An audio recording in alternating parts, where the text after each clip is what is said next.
Haleluya. Bivuga bivuye ku mutima. Ariko ubu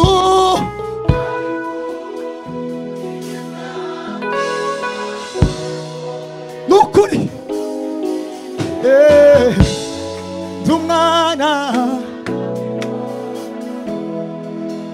shimimana shimimana mutima we shimimana wakubatuye shimimana uwerudahemuka shimimana shimimana mutima waje shimimana uwakubatuye shimimana uwerudahemuka shimimana shimimana mutima waje shimimana uwakubatuye shimimana uwerudahemuka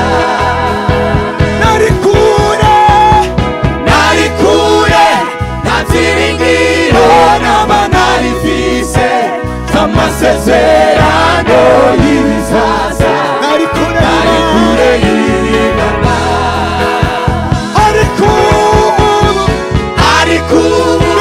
bigizwe hafi n'amaraso ye ubu singigenda ndiganyira umwana w'ihoraho ariko bigizwe hafi n'amaraso ye ubu singigenda ndiganyira umwana w'ihoraho ariko bigizwe hafi n'amaraso ye ubu singigenda ndiganyira umwana w'ihoraho ariko bigizwe hafi n'amaraso ye ubu singigenda ndiganyira umwana w'ihoraho ariko bigizwe hafi n'amaraso ye ubu singigenda ndiganyira umwana w'ihoraho ariko bigizwe hafi n'amaraso ye ubu singigenda ndiganyira umwana w'ihoraho nari kure navyiringiro namba narifise amasezerano y'ibizaza nari kure y'Imana ariko bigizwe hafi n'amaraso ye ubu singigenda ndiganyira umwana w'ihoraho ariko ubu bigizwe hafi n'amaraso ye ubu singigenda ndiganyira umwana w'ihoraho ariko ubu bigizwe hafi n'amaraso ye ubu singigenda ndiganyira umwana w'ihoraho. Imana ishimwe cyane. Amen.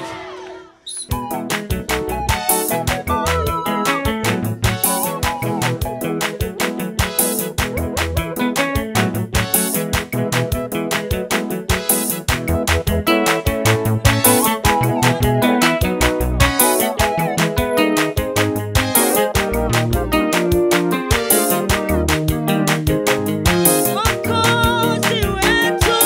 anatuokoa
ucuranze no hano ruhano twebwe tugira speed limit ibe kuri 425 uko twavunitse mu mitima n'amaguru kurumva ko nabwira ngo wihuta ntiwawihuta twawundeba turakwihutisha rino joro gutya bushisha tewitonde hazarani nagaya abazungu ikintu kimwe ntibazi gukirandura kanisa abantu boshirayo imbaho gutya kuri rutare imbaho uva abazungu ntibagitupi nako tuzubaka izacu nakubwiye ngo tewitonde turama tuzamuka twiruke muri highway twaje twiruka nagaje 19 kazandeba